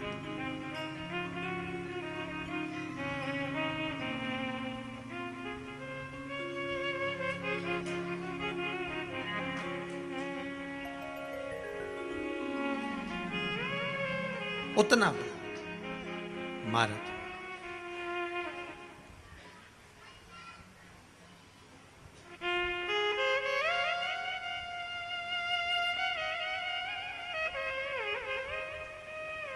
अगर भोले मेरा घर काशी बना देते तो क्या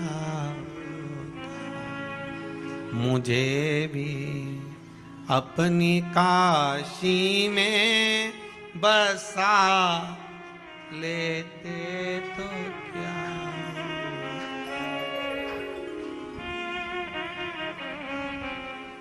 हे शंभु,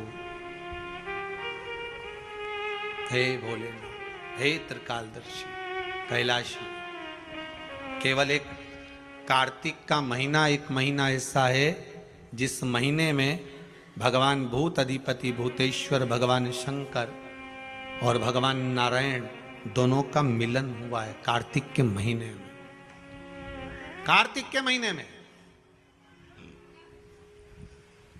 इसलिए भगवान सारे महीनों में सबसे ज्यादा प्रियता महीना कौन सा है? बोलिए जरा। कार्तिक का महीना भगवान नारायण को अति प्रिय है, अति प्रिय।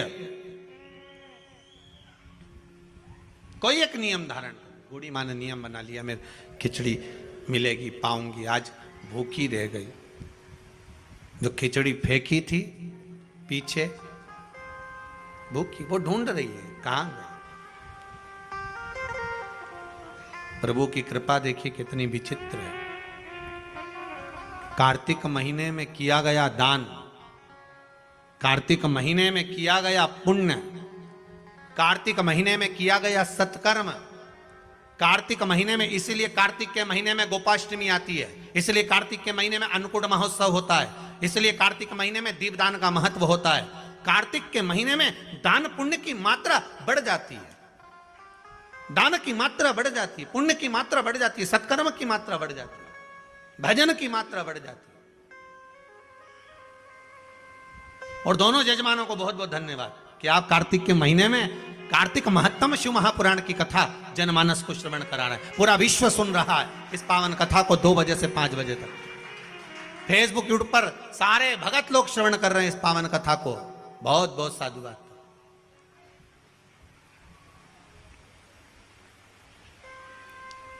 और हम तो आप सबसे निवेदन करेंगे, आप अगर कुबेरेश्वर धाम में आए हो तो प्रयास करा करो कि कार्तिक महीने में जो आंवले के वृक्ष हैं कुबेरेश्वर धाम के, इनके नीचे एक दीपदान हो जाए। कार्तिक महीने में आए हो तो प्रयास कर कर आने वाले जो भी आया करें, कुछ नहीं तो एक घी की डब्बी ले आए, बाती ले आए, दिया लगा गए। पर आप यहाँ नहीं आए तो जहाँ हो वहाँ बेलपत्री के पेड़ के नीचे या आंवले के नीचे या पीपल के नीचे दिए का महत्व, कल कथा में उसका वर्णन लेंगे अपन। जड़ की महत्वता जो बोला है वो सुनते हुए चलेंगे। वो तो आज पहला दिन है, इसलिए कार्तिक महत्तम को आगे बढ़ाते हुए चलना। दान की महत्वता क्या है? खिचड़ी को फेंक दिया बाहर, अब खिचड़ी को जो बाहर फेंका था उसमें से एक पौधा उत्पन्न हो गया। अब उस पौधे में 2 फूल लगे हैं। अभी आपको कथा में कहा था जो हमने डाला है, बोया है, वो मिलेगा जरूर, उसका फल जरूर मिलता है। जो आप भजन कर रहे हो, कथा सुन रहे हो, स्मरण कर रहे हो, मंत्र जाप कर रहे हो, नाम जाप कर रहे हो, उसका फल मिलेगा जरूर, उसका फल प्राप्त जरूर होगा। अब ये माता जी ने बोला, खरगोन वाली ने, कि हमने तो केवल कथा सुनी थी। एक माता जी बोली कि हम तो केवल आए थे नवरात्रे की पहले दिन, और क्यों ना मिले? अगर आपने दिल से श्रवण कराए, भाव से श्रवण कराए, तो क्यों ना दे? तेरे दरबार की बाबा निराली शान देखी है, तुझे देते नहीं देखा, पर झोली भरी देखी है। ये झोली अगर भरी है तो उसी ने ही तो भरी है। बस दिल से कहकर जाना, दिल से कहकर, शंभु शरणे पड़ी, मांगू घड़ी रे घड़ी, दुख कारो दया करी न दर्शन। हे बाबा, दुख भारी है, समस्या बड़ी बहुत विकट है, पर मैं जानती हूं कि मेरा शंभु मेरे निकट है। बहुत कष्ट है इस जीवन में, बहुत कष्ट। संसार में आयो तो समस्या जरूर होगी। अगर पृथ्वी पर जन्म लिया है तो हर व्यक्ति के जीवन में समस्या रहेगी, पर पृथ्वी पर जन्म लिया है तो जैसे हर व्यक्ति के जीवन में समस्या है, उसी तरह हर समस्या का हल भी देव अधिदेव महादेव है। हर समस्या का हल शंकर शिव है, औगड़दानी, त्रिकालदर्शी, कैलाशी, अविनाशी। हर समस्या। महाराज, 2 फूल लग गए, उस फूल को वहां का राजा निकल कर जा रहा था, बड़े सुंदर फूल दिखे उसको, 2 फूल कितने अच्छे लगे। अपने रथ को रुकवाया, जाओ दोनों फूल तोड़ कर लाओ। फूल तोड़ कर ला। राजा के घर में संतान नहीं थी, एक भी औलाद नहीं थी, कई वर्ष निकल गए थे। 2 फूल लाए, वो फूल राजा लेकर गए, अपनी रानी को दिया। शादी के 34 वर्ष हो गए थे, पर संतान नहीं थी। कभी कभी आश्चर्य होता है, कहीं कहीं पहाड़ों पर जाकर देखा तो पत्थर में भी वृक्ष लग रहा है, पत्थर में भी फूल खिल रहा है, पत्थर में भी पौधा लगा है। अब सोचने वाली बात है कि पत्थर है, चारों तरफ कहीं मिट्टी नहीं दिख रही, तो इसमें पौधा कहां से आ गया?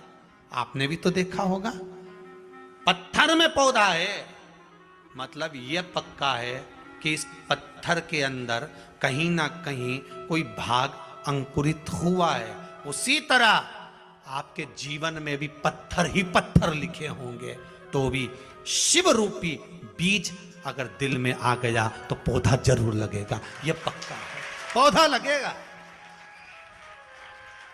आए हो ना आस लेकर, विश्वास लेकर पहुंचे हो ना कुबेरेश्वर धाम, और जो नहीं आए वो टीवी पर विश्वास लेकर कथा सुन रहे हैं, मोबाइल पर सुन रहे हैं, फेसबुक यूट्यूब पर सुन रहे हैं, विश्वास लेकर सुन रहे हो ना, तो ये पक्का है, चारों तरफ पत्थर भले हो, जीवन में दुख भले भले हो, कितना भी दुख लिखा हो, पर अगर शंकर की कथा का एक बीज अपने भीतर अंकुरित हो गया है तो पौधा लगेगा, पत्थर पर भी छाए हो जाएगी, पत्थर पर भी छांव होगी।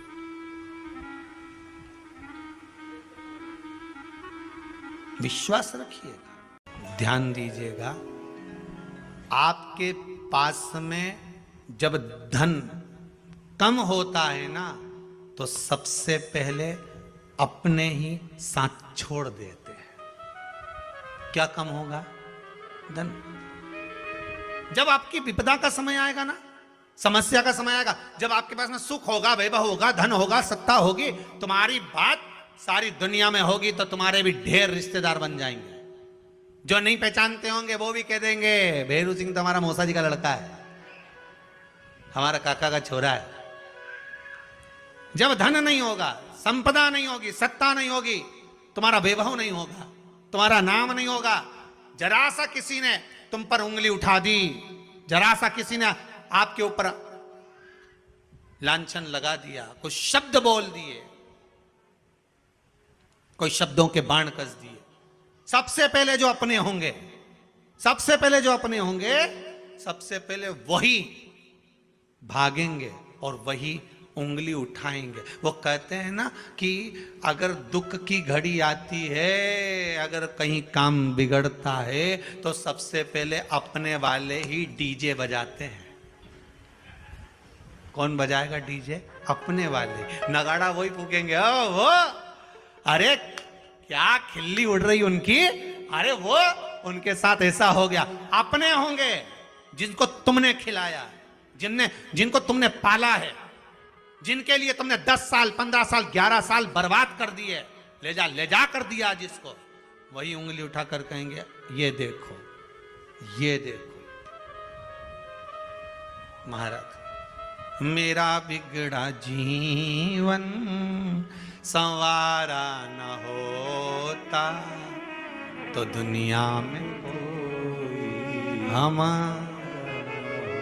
आप उससे विनती तो करो, निवेदन तो करो।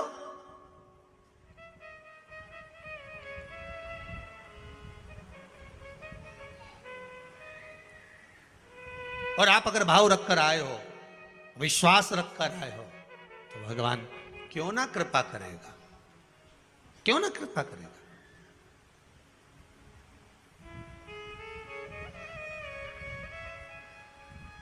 भरोसा अगर पक्का है तो शिव भी मिलेगा जरूर, भोला मिलेगा जरूर, भोला मिलेगा जरूर, मिलेगा।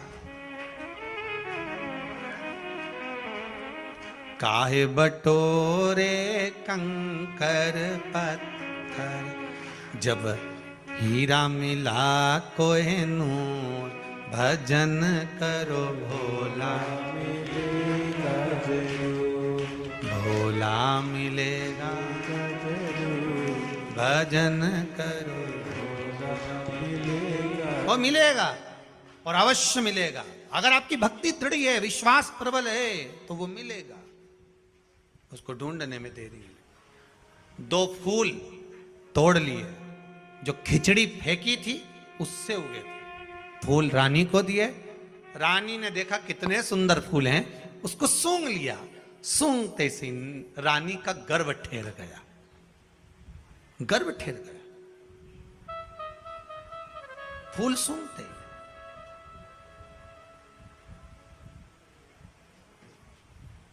गर्व ठेरा। समय आने पर 2 बेटे हो गए। कितने पुत्र हुए? 2। समय आने पर 2 पुत्र हो गए, 2 बेटे हुए। अब वो दोनों बेटे राजभवन से निकलकर रोज जाते। जन्म लिया उस दिन से लेकर राजभवन में आज तक बेटों ने कभी जुबान नहीं खोली। 15-15 साल के हो गए पर बेटे बोल नहीं पाते थे। निपट गूंगे कहते थे लोग इनको, कि बोलते नहीं है, गूंगे हैं। ये दोनों बेटे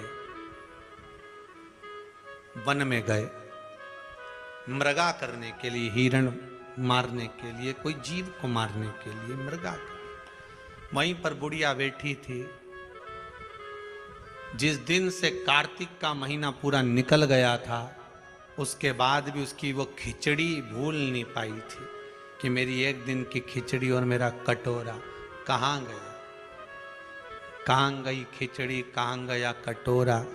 दोनों बालक जाते जाते बोले, ये रही खिचड़ी, ये रही कटोरा, कहाँ गई?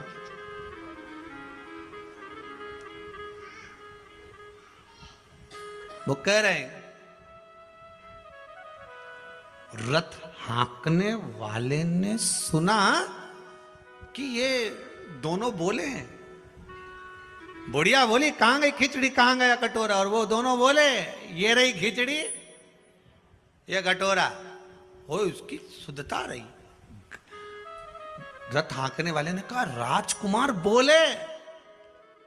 तुरंत रथ लेकर वापस गए, राजा के पास सूचना दी, महाराज राजकुमार गूंगे नहीं है, राजकुमार तो बोलते हैं। तो 15 साल नहीं बोले, एक शब्द नहीं निकला, क्या बोले? तो क्या कुछ बोल रहे थे? खिचड़ी और कटोरा, खिचड़ी और कटोरा। हाँ, समझ में नहीं आया।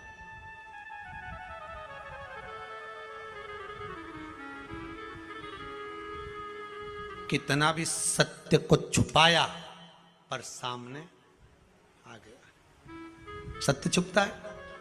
नहीं। लाख ताले लगा लो, कितना भी छुपा लो, पर सत्य तो प्रकट हो ही जाता है। सत्य प्रकटेगा। राजा ने कहा ऐसा हो ही नहीं सकता। फिर बेटों से बुलवाया, कुछ बोलो, नहीं, कुछ बोलो, नहीं, नहीं बोले। तब दूसरे दिन फिर निकले राजकुमार। आज राजा रथ के पीछे पीछे चला घोड़े पर, राजकुमार आगे आगे चले। बुढ़िया फिर मिल गई। कहां गई खिचड़ी, कहां गए कटोरा? दोनों राजकुमार फिर रथ को रुकवा कर बोले, ये रही खिचड़ी, ये रहा कटोरा। राजा ने सुन लिया। राजकुमारों को नीचे उतारा, बूढ़ी माँ के पास गए। माँ, ये बताओ, ये खिचड़ी और कटोरा क्यों पूछ रही है? और मेरे बेटे बोल रहे हैं खिचड़ी और कटोरा, तू क्यों बोल रही है? बूढ़ी माँ ने कहा, मैं जब कार्तिक का स्नान करती थी, तारा स्नान करती थी, तब मेरे भगवान ने वचन दिया था मुझको कि तू नियम बना, तेरे भरण पोषण की जवाबदारी मेरी है। मेरे लिए खिचड़ी रख कर जाते थे। एक दिन नवमी तिथि थी। कौन सी तिथि? नवमी, जिसको हमारे यहाँ आंवला नवमी कहते हैं कार्तिक की। लोग कहते हैं आंवला नवमी मतलब अक्षय नवमी। अक्षय नवमी मतलब इस दिन दान किया गया कभी छिन्नित नहीं होता, समाप्त नहीं होता। जैसे अक्षय तृतीया होती है, ऐसी आंवला नवमी का। वैसे तो कार्तिक महीने में जितना दान पुण्य स्मरण भजन किया जाता है वो कभी छिन्न नहीं होता, फिर भी नवमी तिथि थी। अब वो नवमी तिथि को महाराज मैंने नियम लिया था, भगवान मेरा भरण पोषण करेंगे, स्नान करूंगी मैं, तारा स्नान। तो फिर एक दिन मेरे भगवान खिचड़ी रख कर गए और मेरी खिचड़ी को किसी ने फेंक दिया। कहां पर रहती है तू? बूढ़ी माँ ने कहा वहां। पड़ोसन से पूछा, क्यों इसकी खिचड़ी रखी थी, कहां गई? अब राजा के डर के मारे पड़ोसन ने कह दिया, मैं नहीं फेंकी थी। कहां फेंकी? घर के पीछे। घर के पीछे कहां पर? कि ये जो पौधा लगा है ना, ये खिचड़ी में से ही लगा है। अच्छा, राजा ने मन में सोचा, उसी के 2 फूल तो मैं तोड़ के ले गया था, वही 2 फूल मैंने रानी को दिए थे। रानी ने वो 2 फूल सूंघे और उसका गर्भ ठहरा। मतलब खिचड़ी और कटोरा मेरे घर में है, जो भगवान ने दिया था। बूढ़ी मां ने दोनों पुत्रों को गोदी में लेकर हृदय से लगाया। बेटा, मुझे क्या मालूम था कि खिचड़ी का प्रसाद जो मैं खा रही हूं, जो मिल रहा है, मेरे जीवन को क्या सुख देगा। मंदिर का थोड़ा सा प्रसाद भी हमारे जीवन को सुख दे दे। अब तुम बोलना प्रारंभ करो, इस संसार के लोगों की सेवा में लग जाओ, क्योंकि तुम राजा के पुत्र हो। बूढ़ी माँ से कहा, आप अगर राजभवन में रहोगी तो हम सेवा का भाव अंकित करें, तो हम सेवा करें। कहां वो सतयुग की कथा को लेकर आए, वचन दिया भगवान ने। तो वो दोनों राजकुमार कोई और दूसरे नहीं थे, वो मेरे कृष्ण और बलराम ही थे। उन्होंने कहा कि माँ, तूने अभी, हमने तेरे को खिचड़ी खिलाई है, जब कली काल आएगा तू कर्मा के नाम से जानी जाएगी और तेरी खिचड़ी हम आकर खाएंगे।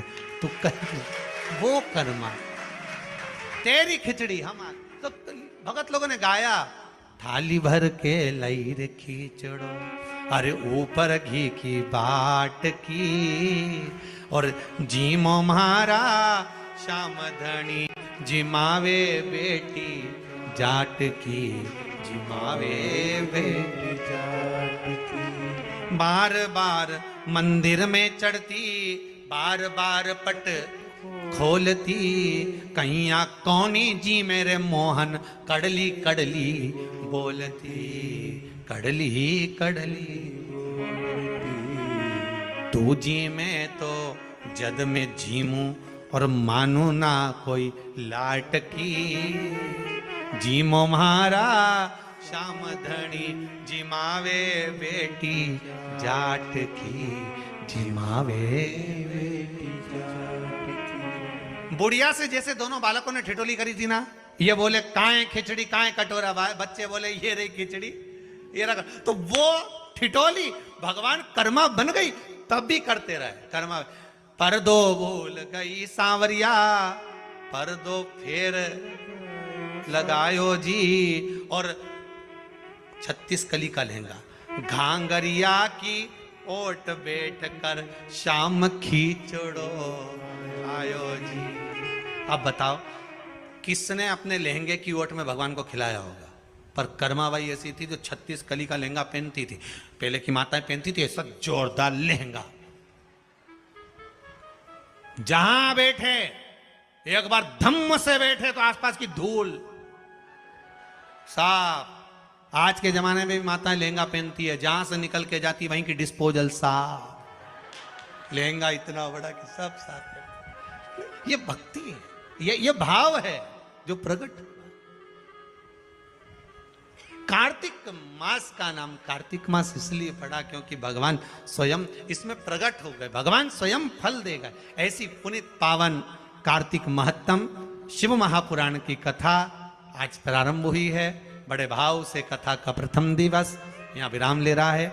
कल कथा 2 बजे से 5 बजे के क्रम में बड़े सुंदर भगवान के जड़ महत्व को जानते हुए चलेंगे। सुंदर भगवान शिव महापुराण के अंतर्गत ईसर जी और गोरा जी का दर्शन होता है। वही ईसर जी गोरा जी यहाँ पधार रहे हैं, भाव भक्ति से अपन दर्शन करेंगे। सुंदर नामों की श्रृंखला प्रारंभ। हर हर महा